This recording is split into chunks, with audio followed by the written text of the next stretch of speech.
This is a Film Stories original podcast. Welcome to the Starlight Ballroom. Hey!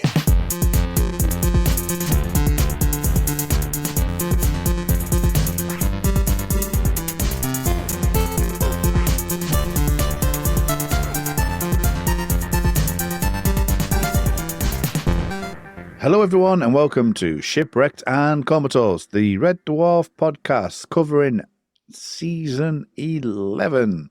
We are into the second episode, Samsara, and joining me again this week is our guest Carl Bryan and my co-host Mark Adams. Carl, how are things? Things are good. Things are good. Do we have to be our worst people today in the fact that, you know, we've got a justice field and we have to do the morally wrong thing? Are we going to end up in some sort of orgy, do you think? Or do you think it will be all right? Did somebody say orgy? Mark has awoken. Hi. No, I was looking at Lego cats. That's my fault, listeners. I pointed out just before we started recording that a full-size Lego tabby is now available, and Mark is on the hunt. I'm on the Lego website. He will have bought the full set by the time we finish this podcast. Yeah. And I've had it delivered by Amazon Prime. Shall we talk about Samsara? Yes, let's. Are you that bored already? Great. I'm not bored. This is the first of in a long time where we've started recording and the sun's still out, because the summer's time seems to have come in a bit. And it's quite nice, actually, having the sun coming in as opposed to the curtains and everything drawn and the heating on. Yeah, it just makes it nice and cozy. It does. And surprisingly, it's Red Dwarf and it's a Red Dwarf podcast and I'm recording. And I will say I am above 80% in health at the moment. Who are you and what have you done with Kurt? I am using steroids up the nasal passages at the moment. So that is helping me quite significantly. So There's the Kurt we know. So I am still unwell, but I am a lot better than I have been in all the other recordings I've done for the past 18 months. So I'm doing all right. I'm still unwell, but the roids are holding me up against nature. You know, Nice. I've never done anything up the nose before, and it's certainly been an interesting experience, and it might be my gateway. I better be careful. But yeah, I'm on the roids. So we are talking about Samsara today. It was on UK TV Play on the 23rd of September 2016, and it aired on Dave on the 29th of September 2016, which was the week later, because they were doing it week in. You'd see one episode, and you could see the next week's episode literally the day after, which is great. This one's an interesting one. I think we really want to talk about what's the best way of putting it, the way that it's actually put together, because this is probably something really, really unique. We've had things like flashbacks and Inquisitor and stuff like that before, but this has been specifically designed with a story that we've not seen before. It doesn't really involve the crew of anything on Red Dwarf. It's a brand new story interspersed with flashbacks to something that we haven't seen before. So, Mark, what do you think to this episode in that regard? Because it is something that Red Dwarf's not really done before. It's not what I would have expected from Red Dwarf, because you're right. They introduced two completely new characters that are almost the focus of this episode. And I got invested in these characters. It's clever. It's fresh. And it worked. Yeah, it's really good. I love the way this is put together. In the same way in last week's episode, we talked about parody and the stylization of doing like the 50s Americana and the speakeasies and things like that. With this, it's very much a romantic drama that happens to be taking place within an episode of Red Dwarf. And just the way it's shot with, as we'll probably talk about, them in the present day walking around the Samsara, and then as they move past something, you've got the wipe to back in the day.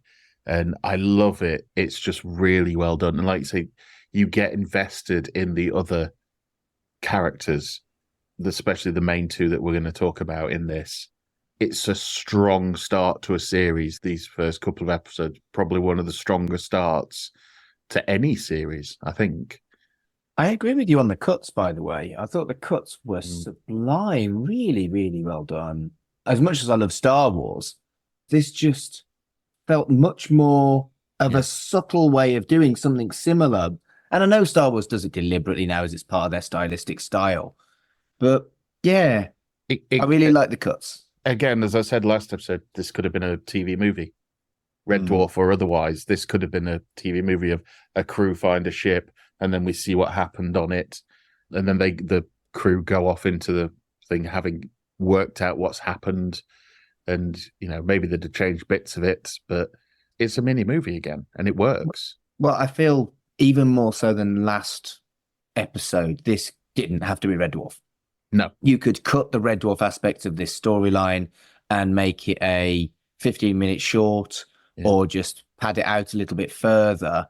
They didn't need the murder mystery of finding what's gone on, and as much as it was funny as hell, and I'm glad they did that, but this story could have been a 25-minute episode of something like, I don't know, let's say Channel Zero or American Horror Stories or something like that, like an anthology series. That story of the couple and how they fucked with the Justice Drive or whatever it's called to get on with their affair, which ultimately killed everyone. That's a great little plot, that. In a very different style, this could easily be a Black Mirror episode.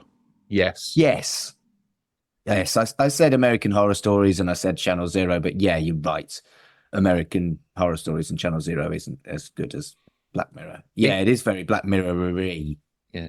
A thought as I had as well is it could have been a comic strip in this magazine. Yeah.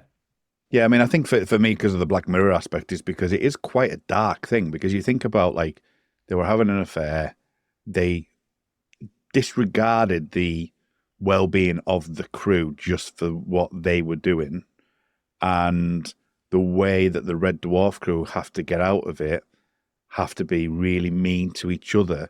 Now, in a Red Dwarf sense, they're used to that. That's the British banter. That's the Rimmer and the Crichton and the Lister and Cat bickering, which they always do, and has played on for so many seasons that those characters.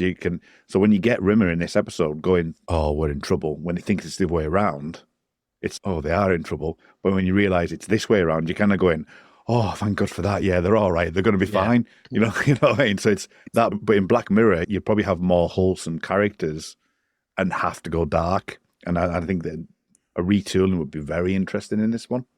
It's interesting, though. The ending of this episode is almost the antithesis of the end of Rimmerworld, where they had to escape the swamp of despair and they had to be nice to Rimmer. And they actively have to be horrid to each other to escape in this one. It's a nice little nod, that, I thought. What did you think to the reveal, just as a separate issue, Mark, to Crichton punching Lister, because you'd seen that in the credits and you were wondering why that was going to happen? It does feel like this works. He can't break his programming and just punch him without there being the argument that he can protect him by punching him. So that, I thought it was really nicely done and it worked for me. I never watched credits like I did for these 3 series before. Never really thought about it. If I got a new series of Red Dwarf, like say Series 6 when it came out on the telly, I wouldn't analyse the TV theme, the credits. But I'm loving doing it for this. That's all because I kept forgetting to look at the credits. Let's start from the opening scene where the escape pod detaches from the Samsara. Samsara crashes onto the ocean moon. And Lister and Rimmer are playing Monopoly. Now, there's a number of different things in this that's really interesting, in that not only is it just them two playing Monopoly, it's a very Rimmer thing to do, but Lister's fully involved. This is something you can imagine them doing every single week. Lister's obviously cheating. It's good rewatching this after you watch it the first time, that you kind of, knowing what you then know about the Justice World tech, that it's actually, oh, right, they were in the field, and you hear things even in the next scene where you've got Lister and Crichton, the cat, in the science bay, where they're going, there's this electronic field coming through. So again, this worked really well written from that perspective. The fact that they're playing Mine-opoly as well was quite a nice play. And something that we've had, which we'll see later in this episode as well, about the odds and stuff as well, which worked really well. But I just did think that seeing these two in the bunks just doing this was quite a nice aspect to see. We've seen Rimmer play these games against the Scutters and stuff. A couple of things from this scene. Rimmer says, "It's a good job I'm such a good loser." Honest answers. Are you a good loser? It depends on the context, I think, for me. I am usually. I'll put it in this way. I used to play tennis when I was younger, and I used to play fairly decently. And I was an average footballer. So I wasn't, anything startling. I was always like on the bench, put me on last half an hour and stuff like that in Sunday League and stuff. So I wasn't anywhere near good as a footballer, but I was all right. But I like tennis because it's my own sport and it's something I have control over. And I was fairly decent. Unfortunately, one of my best friends is decent at absolutely everything he touches. So whether it be snooker, tennis, badminton, volleyball, football, rugby, hockey, whatever he touches is gold, right? And the one game I could keep close with him was tennis. It was the closest thing I could ever get to being like either on par or just below him. And I used to play him quite a bit. We had this mammoth 5-set match. More often than not, he would beat me. That's just the way it happens. It's like I would get ratty when I started to lose grip of what I was doing. I would hold my own for a long time. And when things started to go wrong, I'd do a bit of an Andy Murray. You kind of get a bit like, and start throwing stuff and throwing my racket and stuff like that. So I do get a little bit like that. But the 5-set match where I beat him, rackets are flying over my head, tennis balls are coming towards me. We had to get, and bearing in mind we were about 18 to 20 at this point, maybe even younger than that. We had to get on the bus back home. He wouldn't speak to me. He wouldn't do absolutely anything to beat him. So I think it depends. Like often when I was beaten by him, often it was like, oh, I got beaten. That's fair enough, because he's a decent player. When I was close to beating him is when I would be like really angry and stuff like that. So I think it does depend on the situation. But I can get angry, yes, and I can lose my mind a little bit on it. What about you, Carl? I'm the same. I don't mind losing, but if I'm really close to winning and then I lose it, then I'm annoyed because, you got that close, especially if you don't win that often. Like I'm a big lad, so I don't do that many sports, but when I don't expect to win, put it that way, or video games or anything like that. So if I do end up doing them and I like, oh my God, I'm actually going to pull this off, and then I don't, that annoys me. But most of the time, I'm absolutely fine about it. I used to play quite a bit of tennis as well. And it was just, I just did it for fun. But if I won, it was a great day. You see, that was the problem for me with tennis. I mean, I know this is not the tennis podcast, but the people I would play, when I was younger and I used to play quite at a standard, there was obviously players I was playing against, and that was fine. My best mate was really good at playing and just was a natural. Then everyone else around my friendship group weren't as good as me, so I was quite easy. I could quite easily beat them. But then I had one particular friend who does that whole put the ball up in the air. He would return every ball that would go 30 foot in the air, and that made me really angry because it's like you're not playing the game. All you're doing is just returning it and hitting it, slowing the ball down, and because you're like there ready to do a slam or something, and you'd miss it and you'd hit the net. And it's like, oh my God, we just hit the ball back because he's not playing at the standard. He's just going wee. When I first moved out, I moved in with a lad who was like, I am ace at video games. I am the greatest. And he was, especially Street Fighter 2. He was so good. I am unbeatable at Street Fighter 2, blah, blah, blah, blah. I've never really played Street Fighter 2, or I definitely hadn't at that time. And he was there doing combos and everything like that. And I beat him button bashing. He wouldn't talk to me for a day because I wasn't, in inverted commas, playing it properly. Yeah. That's exactly what it's like. So I'm not a bad loser because I was used to losing as a kid. I was the queer kid that always got picked last, But when I get good at something, I can be a bad winner.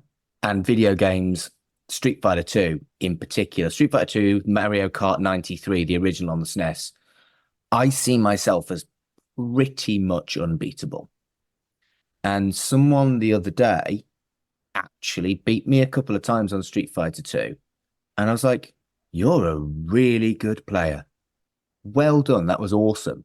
And I didn't mean to be patronizing, might come across as it, but I genuinely meant it. Whereas had I beaten him, had he had like, you're not going to beat me at Street Fighter 2. Had I beaten him, because, there's a bit of the bluster beforehand, I'd have rubbed it in and I'd have been a bad winner. And I think that's possibly worse than being a bad loser. Bad winners are always a bit. Part of me was just thinking that when you go, you're a really good player. I'm just going to go cut the brakes on your car. I'll be right back. Yeah. So another example is I'm surprisingly good at the dance mat, and I will beat you on the dance mat, or I will be very surprised that you beat me on the dance mat. You're quite nimble and lithe. I'm not surprised you're good on the dance mat. I'm nimble and live for 45. No one's ever beat me on the dance mat. And I make a point of like saying, I am unbeaten on the dance mat. You can't beat me. And then no one beats me. And I continue with the, I am unbeaten on the dance mat. So yeah, anyone wants to dance mat with me? Mark Adams HC on Twitter. I'm going to get I meant the shipwreck boys, not people who are good at it. I'll have a go on the dance mat. I'm happy to have a go on the dance mat. We should put that on a video. Do you know who I bet's good on the dance mat? Latham. He looks good on the dance mat. He's Latham on the dance mat. Latham is either going to be the best or the worst out of all of us. I don't feel like there's a middle ground with Latham on the dance mat. That should be his name of his podcast, isn't it? Dance mat. Wow. It's a pun. It's a pun. Okay. Also in this scene, I didn't like the cat suit. I was livid. Do you not? Ruined the episode.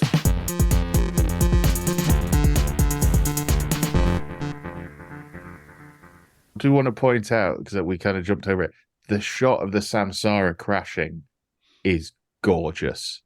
It's very quick, but that does not look out of place in any of your big budget HBO science fiction weekly series. It looks really good. And then it goes into the lovely shot of Red Dwarf over the planet as well. Red Dwarf looks lovely.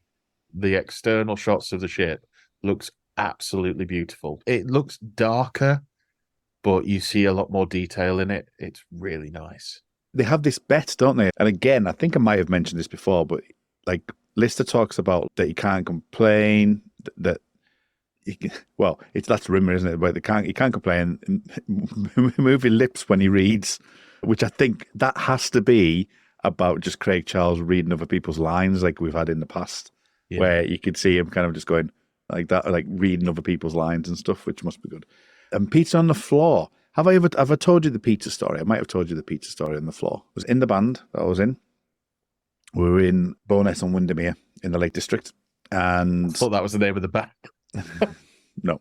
It was a particularly good night. It was holiday reps that we were playing for. They was having their sort of either before they went or when they came back off the season.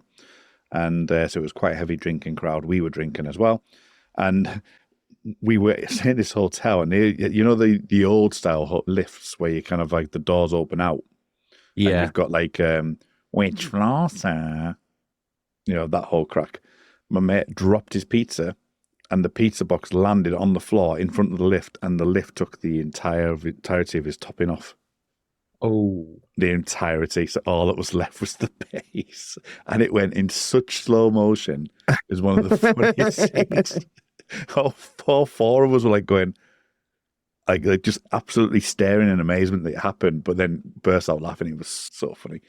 Rimmer's thing about he would have to wear an evening gown playing James Last's Poker Party on the bagpipes. If that's not a Red Dwarf line, I don't know what is. Oh no, he can't take off the evening gown until he's learned how to play it. Yeah. I think with that is for Rimmer's eyes, what Lister's asking him to do is just as difficult as what he's asking Lister to do. Well, you think, learn Polka Party on the bagpipes and can't take off the evening dress.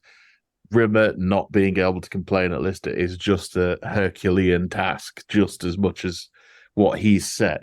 We talked about in the last episode the kind of the camaraderie that seems to come through a bit more between them in this. When they're talking about, you remember the deal? Oh, I remember the deal. There's a warmth there even though they're challenging each other to do ridiculous things, they've accepted that they've got to do this forever, essentially, and keep each other going. I mean, why would you bunk together still with the whole ship at your disposal? We've touched on that before, I think, and there is absolutely no reason for them to bunk together. Lister should be in the captain's quarters, for example. Yeah. But what I did just pop for, I was delighted. And it was only there for a few seconds. Once again, there's a timetable on Rimmer's bunk. Fucking great. Absolutely fucking great. I was delighted. From the last episode of Series 10, isn't it? It's his battle plan. Yeah. It's the same one. Yeah. So he's kept it as a memento of that time. Brilliantly. He's saved everybody. There's Arnie his best, isn't there? The swimming certificate's still there. There's Lister's still got his stuff in there, the London Jet stuff and things, and it's just like really nice dressing and really like attention to detail. I think is probably the word to it, which is really good. Well, the Monopoly board looks like there's been some time taken in that into making that look. It basically looks like the Jupiter Mining Corporation's branded Monopoly, obviously. But you can see there's like different squares of it that say like blast off and collect this and space station, and it's really good. I wonder if they actually made a functioning adaptation of Monopoly. You know, you get Monopoly Manchester and Monopoly Star Wars and Monopoly This Is Not a Lie, Monopoly Home Bargains. I wonder if they did make a functioning board game. Did they put that much detail in? What would you have on it? You'd have the Kinikawari. Yeah. You'd have that. Polymorph. Yeah. Stuck in the AR. Go directly to the AR. Yeah. The diesel decks. You'd have the diesel decks in there, wouldn't you? You'd definitely go to the diesel decks. Scutters would have to be involved somewhere. This is a thing actually I wanted to raise. I can't remember properly that was in the last series. No Scutters. And I saw something recently. This might obviously date when it's coming out, but time of recording, Alien Romulus is in production. And there was a thing on social media, a video from the set of the director playing with the remote control face huggers. And they look so good and so detailed. And part of me is going, if they can do that, you can make a Scutter. And I bet you can do it for a tenth of the money that's cost. Scutters for season 13. More Scutters. Bring back Bob. Bring back Bob. But not Bob the Bum. Not Bob the Bum, no. No, I don't know. Bring back Bob and Bob. They could play like a little double act. Spin-off. That's what Titan's going to be about. And then you could also bring... I prefer that to what Titan's fucking premise is. You can bring Birdman and the Scutters. Take my money. He swaps chairs. He tries many different throws and he still gets a 2 and 1. And Lister gets a double 6 and he gets another number, which is just like a normal random thing. They've obviously learned from the lessons, whether it's a loaded die or whatever they've done or however they've done it. But it just makes me think, were there any outtakes of this? Because they had to roll it several times. I know it's a bit easier than dropping a pair of bullets because you're just rolling a die. It should be fine. But it does in my head just go, what are they going to do? How are they going to do this? Did they have any issues with it? They'll have had loaded dice. Yeah. Surely. I can imagine the CG budget didn't stretch to, let's just make the dice look like what we want them to look like. But it's good that he says, you're good at willing it. Stop willing it. You're good at willing it. Don't do it. Doesn't count. It doesn't count. It's on the floor. Doesn't count. It's got to stick by the rules. Rimmer has to stick by the rules, and he needs the rules to go in his favor. And I like that as a character trait because he goes by the rules. And yeah, like the last episode, it just feels very Rimmery. I can't get my head around which fucking Rimmer this is. And I don't care. This whole scene, I mean, I thought it was quite sweet when he said, you're really good at willing it. And it felt like two brothers arguing on Christmas Day playing their new board game. Yes, it did. Yeah. Lister cheats. Yes. He's got extra cards hidden and he's sticking them under the table and swapping them around to fit his needs. Which is important. Very important. It's important for the weakest gag of the episode at the end. Callbacks are often a bit tat. And it's certainly better than the callback at the end of Mama's Back. I'd tell you what it does do. It is weak, but it does make you go back and go, actually, oh, it was Monopoly. That was why it was happening. It makes you just go back to go, 30 minutes ago, he could, or it was just constantly getting a 2 and a 1. Why was he getting a 2 and a 1? It makes sense now. Because Lister was cheating and the field was allowing him to win because of it. So I think from that perspective, it works. Cat and Crichton are in the escape. I'm talking about the escape pod, and something took me a while to actually click onto this for a few episodes. That obviously they're still alive. They are still alive at this point because they get the distress call, and because they do something good, that they get vaporized, and that's something we don't know about at this point because obviously they just lose contact, so they're thinking that they've just done that, which is really tragic. Yeah, actually.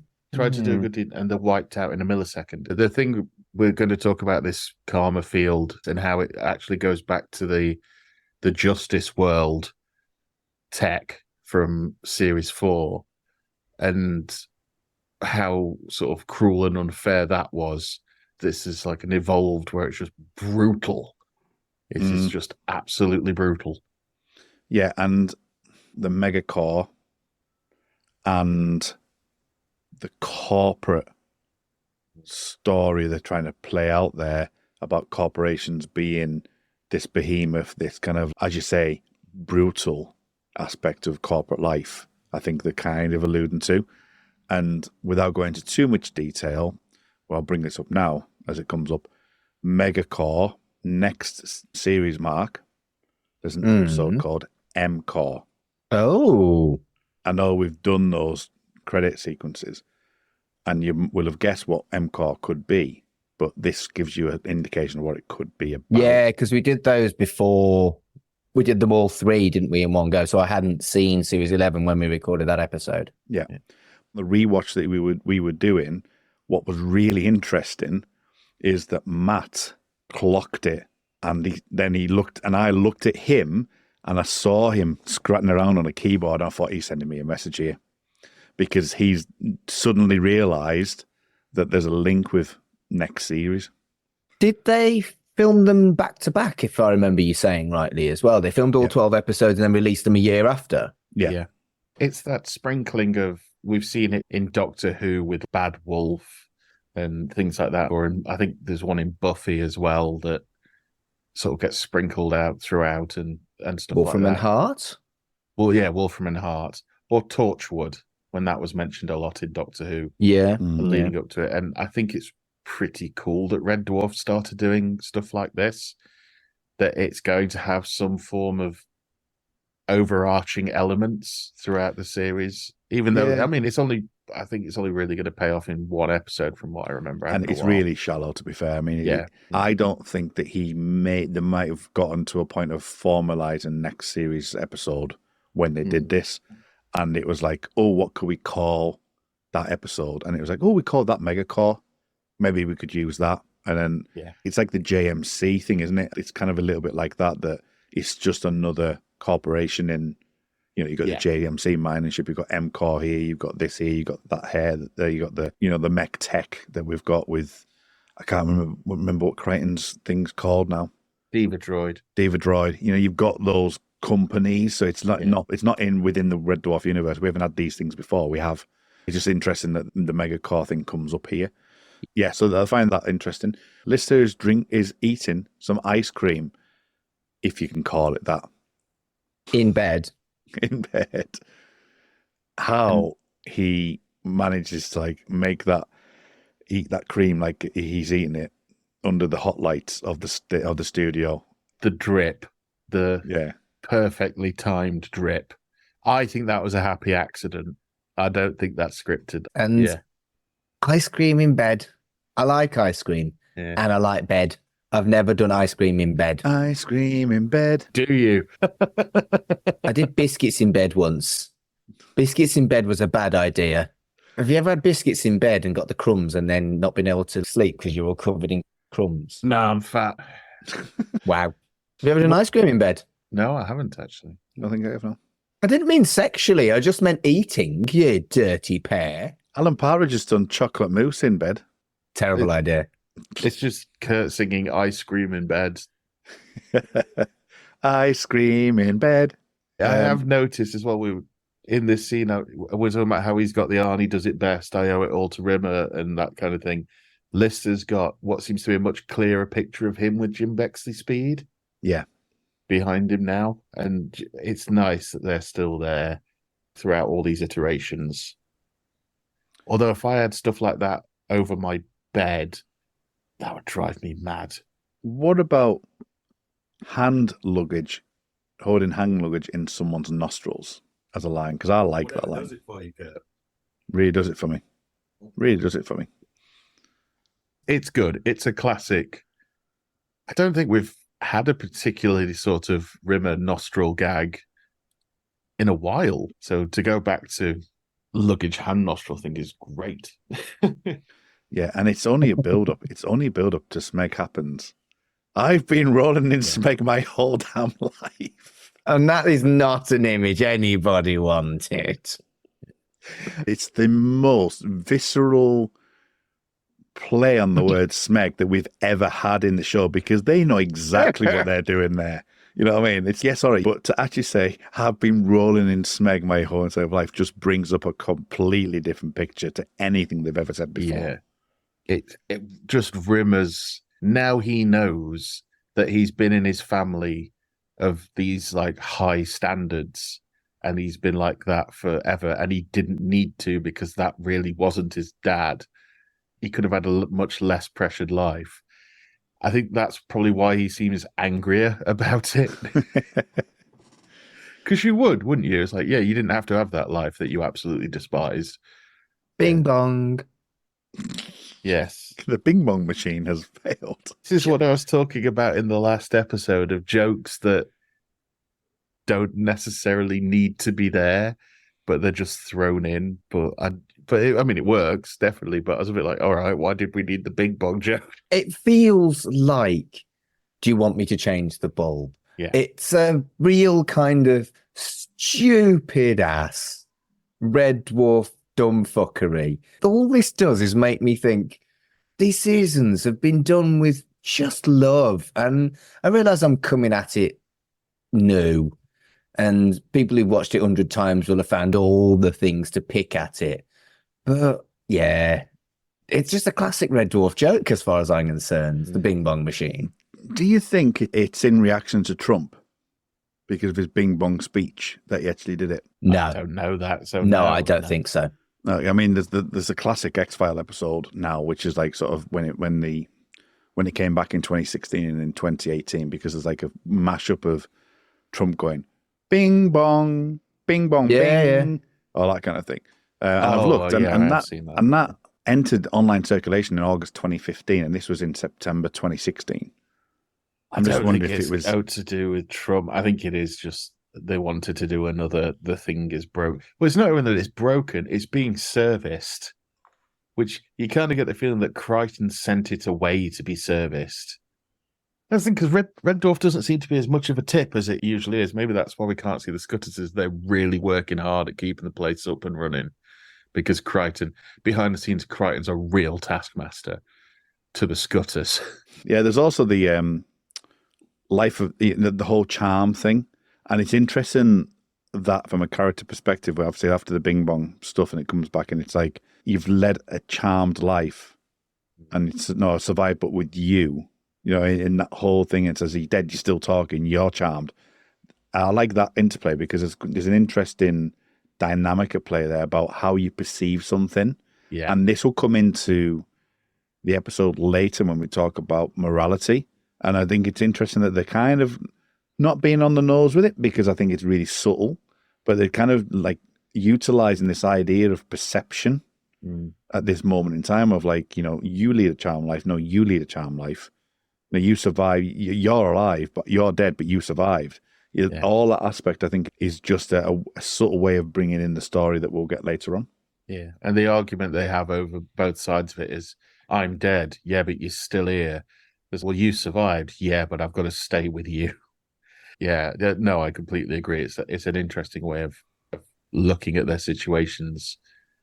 I mean, obviously we're 11 series in now, so I quite enjoy the fact they've gone a little bit deeper in those things, or maybe not, maybe unknowingly deeper in those things, but still a bit deeper into the situation that, they're both getting older in show and off show. And, maybe just to realize some of these situations between themselves, they're having the more of the deep and meaningfuls now. And I think that's quite good for a Red Dwarf to have, actually, because it might have been you, Mark, that said you were worried about sort of them just doing the same old thing when they're like clearly a lot older. Yeah. They do lean into that. It's interesting they do lean into it. You're absolutely right. It's made it interesting and fresh, and yet still very, very Red Dwarfy. Yeah. Also, this next scene of them going in starts the running gag I didn't really notice until today, which is Rimmer doesn't know what his title is, because he in this one he refers to himself as acting senior commanding officer Arnold J. Rimmer, and I think it's the next episode, which I'm not on, he adds more to it, but he kind of garbles it, so he doesn't really know what his actual title is, and he just keeps, I need to go through the rest of the series again, but I believe he does keep just making it up every episode whenever he introduces himself to somebody. Well, we will get to Officer Rimmer at some point as well. Yeah. So, yeah. Rim. Dust is Crichton's got an affinity for dust, apparently, which is no surprise to anyone. Were the piles of dust a reference to Everybody's Dead Dave licking the dust? What's this? It felt a lot to me like the Crichton scene with Rimmer coming in, introducing himself and bowing before realizing who it was or what it was he was doing it to. I think the whole scene's a bit of a callback to previous things. Yeah, there's Crichton, there is the dust because they got vaporized, and Lister being atrocious with people's ashes. Just want to scatter the ashes. Yeah. That was such a gag. Yeah. Craig Charles must be able to sneeze on command. Did you notice the little touch on the FTL drive as well? What there could be on that ship? Well, we could get an FTL drive. We could get a faster than light drive. The Barker and Green stuff, and we'll talk very much based on what they do rather than the thing that's affecting them. We can talk about the Justice Field stuff in the Rimmer storyline. What do you make to the two characters? What do you make to the actors that played them? How it all come together? Some of the jokes that were in there, even like sort of the gap in the teeth and all that kind of thing. What do you generally make to that, Carl? I love Dan Tetzel, and I have for a very long time, right the way back to his radio work. He's got just a fantastic voice, and he's a really good comic actor. He's done serious things as well. A lot of people will probably know him from being in Hollyoaks, where he was a serial killer. When you first see him in this, he's got the slick back hair, and he looks very prim. He looks very Rimmer. He's played those characters a lot.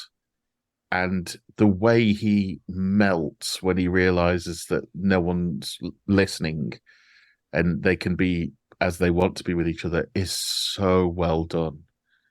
Both of them, just the way they're being like very prim, very proper, and then it's like, I have missed you so much. Yeah. I can't believe you got here. So like you say, if it was a Black Mirror episode, it's being acted like it's not Red Dwarf. It's being acted like it's something else, and then we're putting Red Dwarf in it. It's believable that these two love each other. Yeah. And they do love each other. Yeah. And that it's really well done that this is grey. That they're not in the right, they're not in the wrong. Obviously, falling in love is okay. Adultery is not okay. Open relationships are okay. And falling in love with someone and ending your relationship with the person you're already in is okay, but they haven't done that. It's nuanced, it's intelligent, it's darker sci-fi than perhaps you might expect for Red Dwarf. And the fact that the karma drive that's on board is working against them, and it's making her unwell, and it's given him a herniated disc. And when we find out later how many times they've had sex, regardless of a herniated disc, Fair play, shagging with a herniated disc. Yeah, that shows one of them's got bubbly tummy, the other one's got a herniated disc. They're still going at it, and with whipped cream. Good for that. That's love. Find yourself someone who'll still go to bed with you with a herniated disc. You've had extramarital sex like so many times. You've had this, you've had that. You've lied to your superiors 93 times. No, I haven't. 94. Stuff like that, which Brilliant. Sort of builds up. That was all good.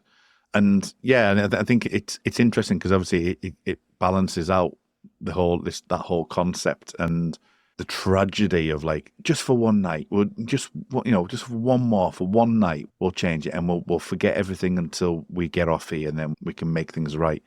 And they do that to tragic consequences. It's interesting how they play that. Some of the transitions from going back and forth, there's a really lovely one where we reveal that it's starting to work against them, but they go back to Jim's place and you see them tip the food down the waste disposal. Yeah. And all you see is the lights change. And that's the thing from previous to where the Red Dwarf crew are now. And it just gives that sense of foreboding as well of, something's starting to go wrong. And then the switch with the lights and everything, everything went to crap, didn't it?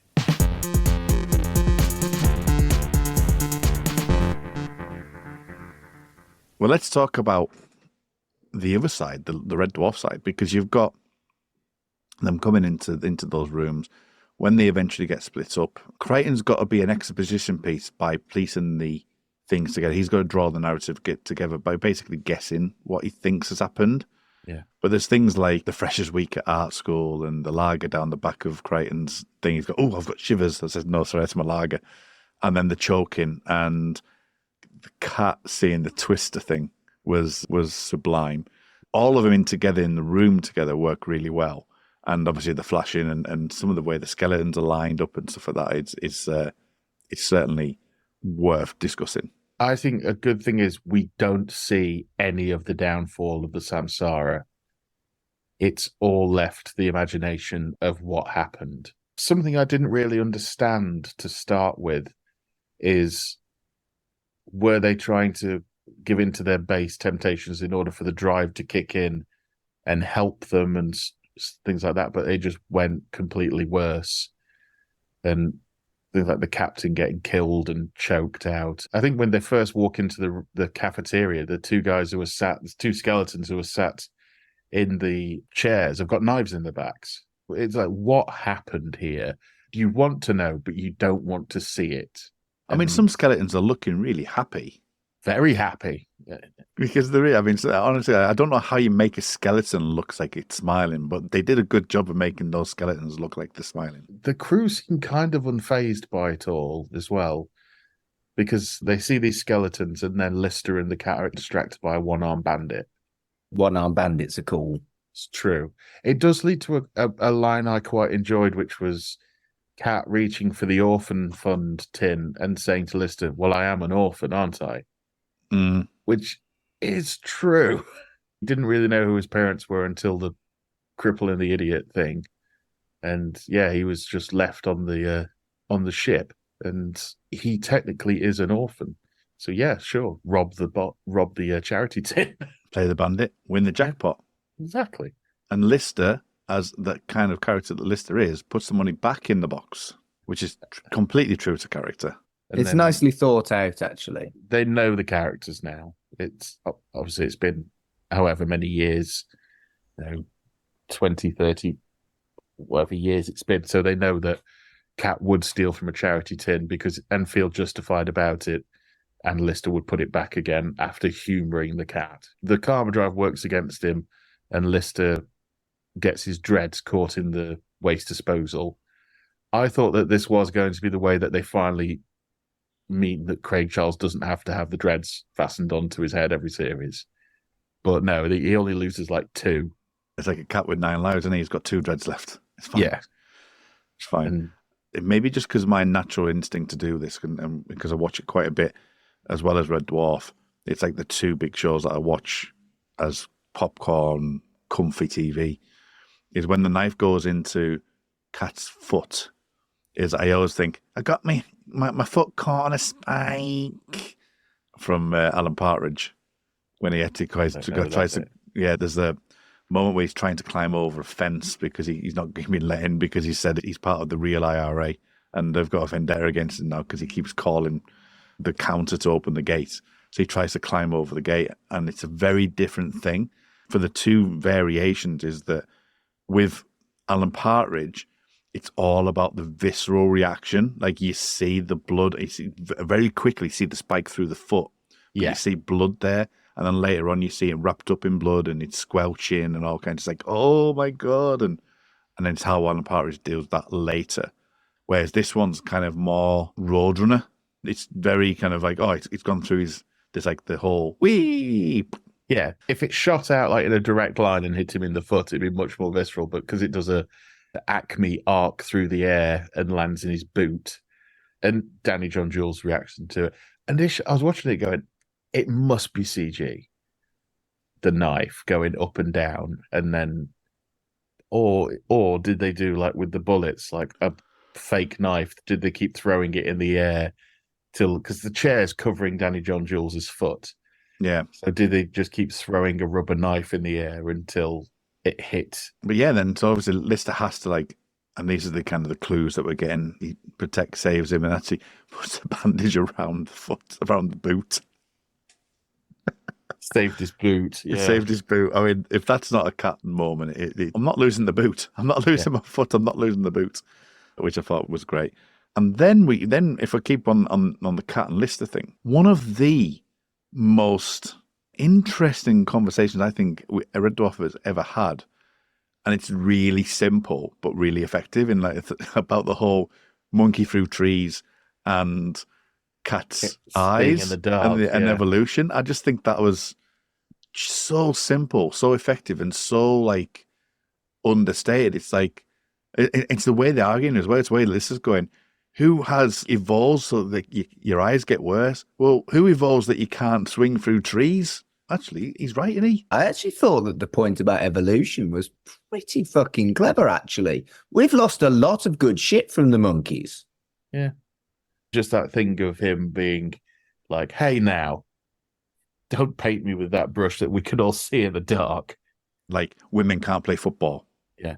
As an example. Cats all can see. Or men are good at this and not good at that. It's that stereotype, isn't it? It's like what people may perceive something as. Yeah.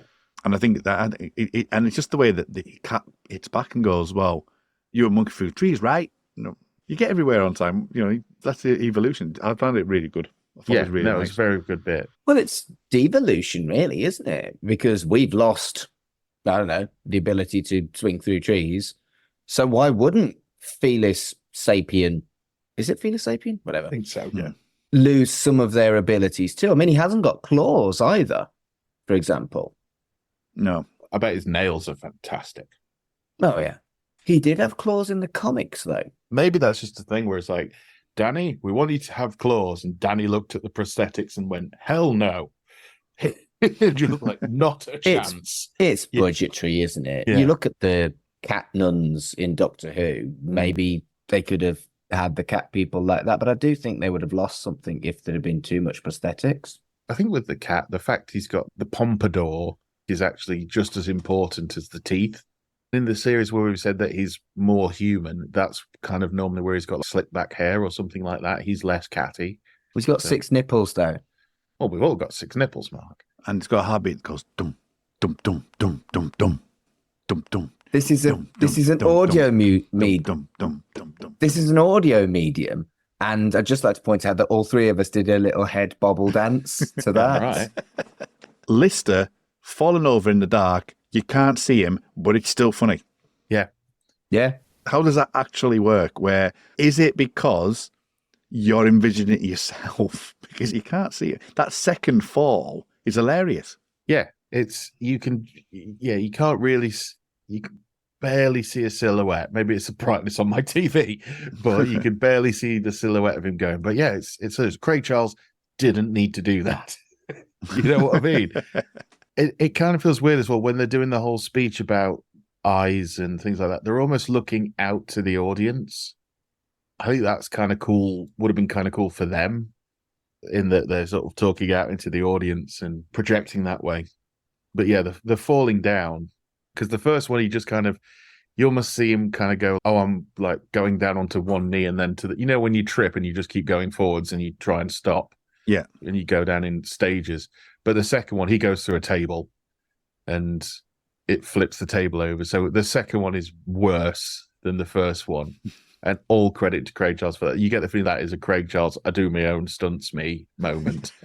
The table probably wasn't meant to fall over. No. He's that person, isn't he, where things he touches just falls apart. So there might be an element of actually truth in that. Let's stick with Cat and Lister before we go back to Crichton and Rimmer, right? Is this the best Cat and Lister two-hander for a prolonged period of time? Now, we've got some other contenders, I think, like the Wilmer Flintstone conversation. Is this one of Cat's finest moments as well, Mark? I think is what I'm asking. Is this, as a two-hander between Lister and Cat, one of the best moments that they've had together? Do you think? It's certainly a very catty thing, but Cat's always has very small parts to play almost all the time. Whereas it was huge here, really. It was almost like what Quarantine would have been without Crichton as well. Mm. And as scenes go, it's just great. It felt like a bunk scene. Oh, marooned. Yeah, it felt really good. The fact that they're holding the glow sticks as well to illuminate their own faces, and Lister's a yellow and Cat's, of course, a purpley pink. Although you'd probably think that they put the green ones in the skeletons, which you'd think Cat would have kept because it would have gone with the suit. But as we say, we don't talk about the suit because Mark doesn't like this suit. No, it's a bad suit. What we will talk about is that scientific guy. It starts with an R. Archimedes. Bad joke. This was so brilliant, though. It's so good. This whole section is the peak of the writing of the Cat thinks he knows something and he just doesn't. But he is so steadfast in his belief that he is right and Lister is wrong, which is the most catty thing you could do. I know exactly what... like when a cat falls over and they get up like, I'm fine, nobody saw me do that. You can't tell whether Cat is just, okay, I've been rumbled, but I'm just going to run with it, or you're talking nonsense, I'm right here. Was it Archimedes? A bat hit him in the head and he yelled Formica and he invented gravy. Yeah. Which I know that obviously the whole gravity thing with Doctor Who at the moment is a bit of a new thing. But Mavity, yeah. Bless you. Thank you. The Mavity thing. But I would much prefer that they sat under a tree, a bat fell on his head, shouted Formica and invented gravy. I actually had to look up after this to see who invented gravy, and it was Appalachian workers looking to add something to make their meals better. Well, they did a good job. Yeah. Although I think that might have been the American style gravy, the white one, which I've never really tried. And I actually think it's HP that invented the gravy that we know in this country. And then even like the classics. What I like about this scene is there's element of truth to all of it. There's so many things that's right, but he's got them all wrong. The special hat that you wear at night, which even when I watch it now, it's like it's difficult to like really think about what he's getting at. And so it's like a special hat that works at night. It's a knighthood. Yeah. Like it would have taken me a while to work out what he meant, but obviously the writing is obviously the listener knows what he's going to say. But the fact is that it's a knighthood. It's a special kind of sophisticated, this humor, to get something horribly wrong, but you recognize how and why and where. It's almost a written form of Les Dawson's piano playing. Yeah. He had to be a great pianist to be able to play it badly. And you have to be a good writer to be able to write something like that. Yeah. Does that make sense? Yeah. And also stupid as well, the fact that, you've got the plane had the back door open. It went first class, it went whoosh into business, whoosh into premium, whoosh into the poor people section, which is just like, just because he says the way he says it, it's like, like not economy, it's just like poor people section. And then plane falls out of the sky, falls on his head, shouts for Micah, invents gravy.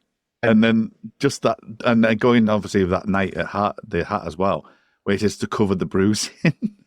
The fact that the exasperation on Lister is right the way back to season 1 when they're talking about hell is being alone with your friends, or hell is being alone in a room with your friends. Like, these two have always been like, and they have been in this episode, like best mates, laddie best mates, but lock them in a room together and Lister realizes this man's going to drive me nuts. Yeah. They're thick as thieves when they're picking on Rimmer. Yeah. But when they actually have to get on with each other, only the cat is okay. Yeah. Yeah. Where you can lead a hearse to water, but you can't make it sink. Exactly. Oh, so bad. So bad. I do love a malaprop. It's such an insight into the cat's brain. Oh, yeah, I forgot the Julie Caesar, which doesn't land as good. That one was a bit of a miss for me. I mean, they can lead a hearse to water, but you can't make it sink is brilliant. I think that's a brilliant line. But the Julie Caesar thing was a bit, no, that's not great. The knighthood one was intelligent, so I thought that was fine. And obviously the people's section was just showing how dumb he can be and how he's invented the story. So there's a lot of things there that work. What it also does on the flip side as well is Lister knows about water displacement, Archimedes. He knows what Formica is. It's a metal alloy, blah, blah, blah. He knows all of it. Alan Einstein wasn't great either. But Lister does know that information. He knows about the water placement and, say, Eureka and things. So it shows how intelligent he is as well. Yeah, it's that thing of what he could have been if he tried. It's a really good scene. And then we cut to Crichton and I have to just mention this, doing their best Voyage from 2000 Leagues Under the Sea acting of the whoa, and going from side to side while the camera's on a tilt. I love that. Yeah. So let's get to the really interesting section. I think this is probably the deepest that we've been on Red Dwarf for a while. Rimmer kind of brings this up because he kind of goes about the fact that this Justice World tech is programmable. And then he starts talking about how morality changes over time and that by forcing people to live by a moral code that you might not necessarily agree with. He says at one time slavery, you can change that ethical behavior. And I thought that was a really interesting scientific trope, a good discussion point because, and coming from Rimmer as well, because I know he's tried to do that in the past, but hasn't really kind of formulated it. But Rimmer is purist in that he's talking about or recognizing that there is that thing, and it's like he's almost being a bit more statesman than he's ever been before. When Crichton's explaining it and going like, if you are good, your food is, your shower is warm, your food tastes nice. These are like basic human rights or, basic human things that you expect your food to at least taste nice. And Rimmer realizing like, as much as Rimmer like is a stickler for rules and things like that, going, that's too far. He wouldn't like that being done to him. He wouldn't like that being done to anyone. It reminds me a bit of when we go back to Series 7, where they're talking about JFK. And it's Rimmer who brings up that he was a womanizer and he had all these faults and things like that.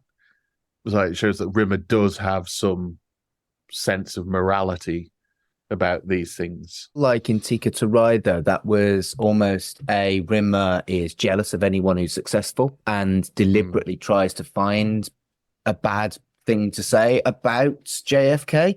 Whereas here it does feel a little bit different. The reason it just reminds me is because Rimmer does Mark will know what I mean by this. He does the Owen voice, where he's like very straight and serious. He was an absolute womanizer and this, that, and the other. It's like, which was true, he was. It just reminded me of that for some reason. When Rimmer has these serious moments, he tends to speak much more directly without any Rimmerisms in his tone. What do you make it to, Mark? That's the programmable tech the ethical aspect, that Rimmer's actually saying things like, whose right is it to force that moral code on somebody's life as well? Because there's an element of social commentary there. Oh, I'd agree that Rimmer's philosophy is pretty bang on, actually. And it's either a surprise or not when you think about it. And I really like the concept of twisting what happened at Justice World. This doesn't feel like a Justice World ripoff. Perhaps the polymorph episode just feels like they wanted more polymorph. It feels like they just referred to Justice World for a concept that was different, but they kind of gave it a nod here. And it's fascinating that they could do that and twist it like that. And yeah, it's all very kind of clever and deep and sci-fi-y, yet the laughs just go again and again through this episode. If they wanted to go for a more dramatic thing, the Karma Drive would have been covered in dust, and they'd have wiped the dust away, and it would have had the Justice World logo on it or something like that. I'm like, oh my God, we have to get out of there because we know we've encountered this before and it's horrible. Well, using your film analogy of like sort of 20 and obviously now this episode, or the Black Mirror episode is what I kind of refer to in this one, as a sequel to an episode of, say, Justice World. The X-Files had a couple of like episodes where they'd do a sequel, and to better or worse effect, as like a fantastic episode, and then there's a sequel which isn't as good. This feels to me more of it's part of the universe that they're just using rather than being like a sequel in that regard. It's kind of like this tech exists in the world and someone's manipulated it different to the way that whoever runs Justice World might run it this way, that this tech is out there, that they'd utilize it for that.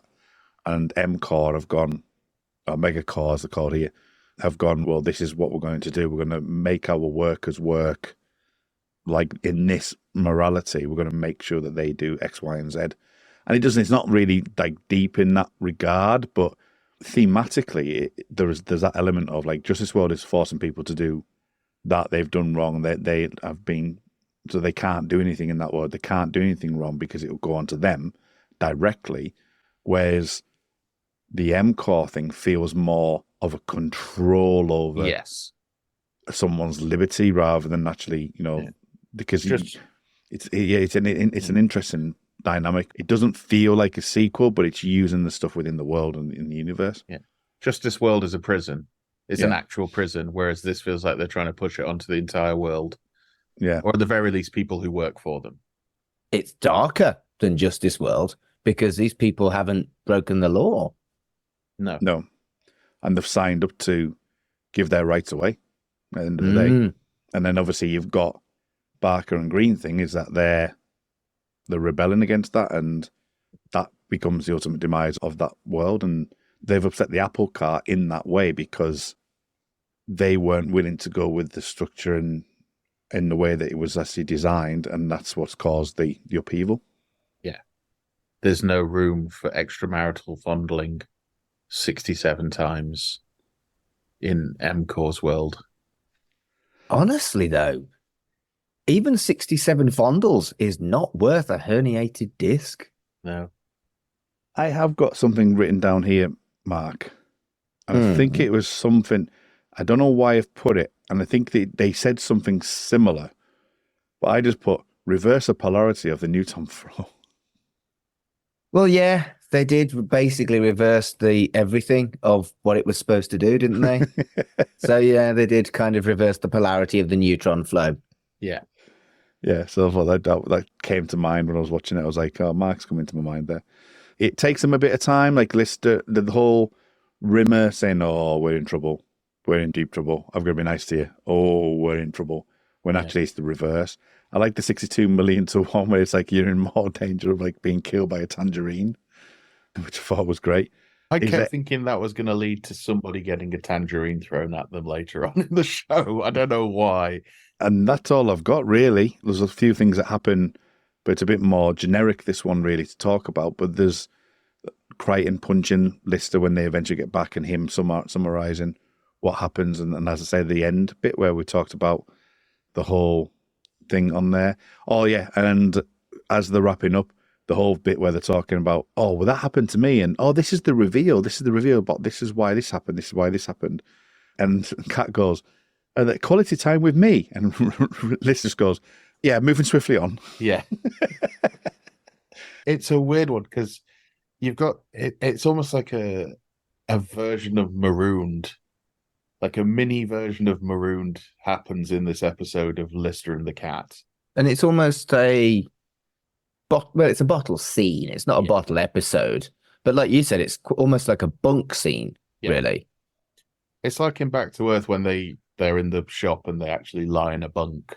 Although it got cut, didn't it? That bit, it did get cut because Rob Turnbull walks past them. It's almost like Doug. I don't know if Doug's son writes this one as well.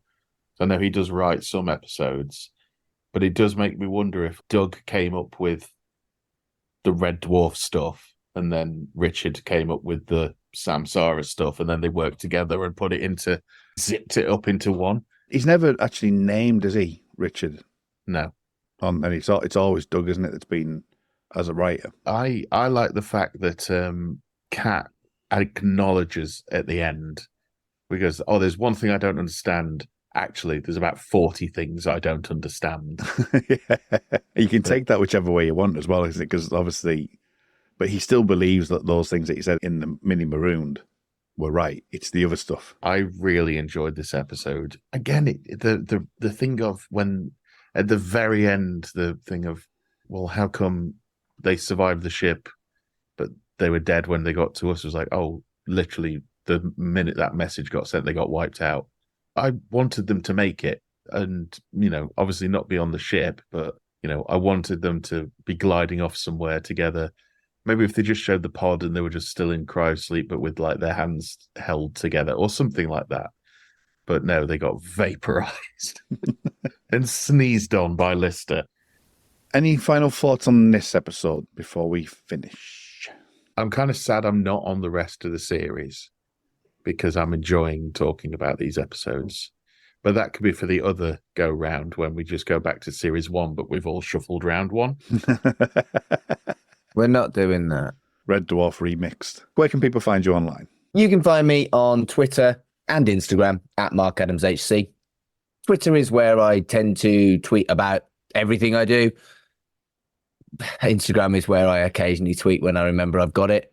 But yeah, I do lots of things, podcasting and stuff, ring announcing. We know that. What else do I do? Things. Whatever I'm doing, it's on, pub quizzes. It's all on there at MarkAdamsHC on Twitter. Also follow at Red Dwarf Pod. Where can people find you, Carl? You can find me on Twitter, Instagram, TikTok, all of the ones. Usually I am Mr. Carl. If you want to keep track of what I'm doing, I'd say I'm ring announcing as well around the sort of Midlands and going into Yorkshire now as the time of recording. You can catch me at Linktree. It's / I am Mr. Carl, and it's the unabbreviated MISTER. It's when you get into Cumbria, I start to worry. You can find me on Linktree, linktr.ee /Armuldrake, RMULDRAKE. My biggest project at the moment, which is my Lost podcast, that if everything comes to plan, mean that in September, so hopefully in a month or so's time, that I will be starting the long 6-season journey of Lost, starting with the pilot on its 20th anniversary. So come and find me on that Lost podcast. And you can find that Linktree / the Magic Box Pod as well. You can also see it on my Linktree. So thank you everyone for listening. We are through the first 2 episodes of Red Dwarf. Carl will be heading off into the following series in Red Dwarf 12. We'll see you over there. But until next time, who's for a game of Monopoly? Bing bong, bing bong.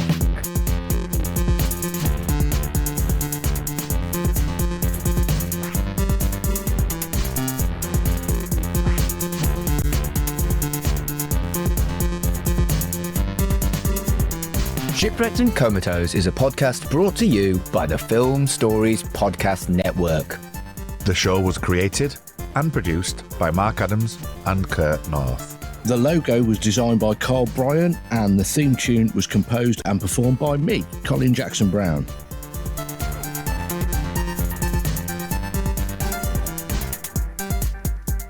I suppose I'm here as well, Matt Latham. Follow us on Twitter at Red Dwarf Pod and follow the network on Twitter at Film Stories. Ma.